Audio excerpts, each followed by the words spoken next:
Gördüyünüz kimi yollar bu vəziyyətdə, yəni əziyyət çəkirik. Bərbad vəziyyətdədir.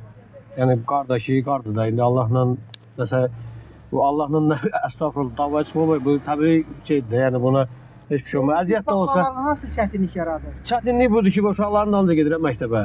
Əziyyətlə, zulmla.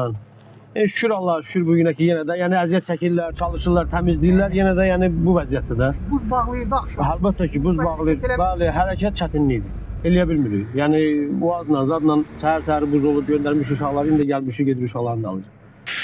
Kərəxan, Kəlbəz, Mondigə çayı bu yolları da bağlamışdır. Barzavi kəndi o formada.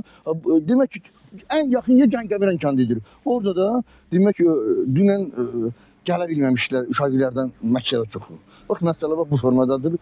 Yəni, mən çox istərdim ki, dövlətimizdən ki, kömək eləsin, cəmaatı vəziyyətdən çıxasın. Elə kətlər var, cəmaat acdır.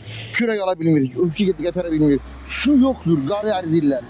Qara olan pətəni, tövləni, qar basıb keçmək olmur. Bəzi o sosial şəbəkələrdə də görürsünüz, bu faktorda da bu artıq suni intellekt diyor ki, öz gözünüzlə siz görürsünüz ki, bu formadadır.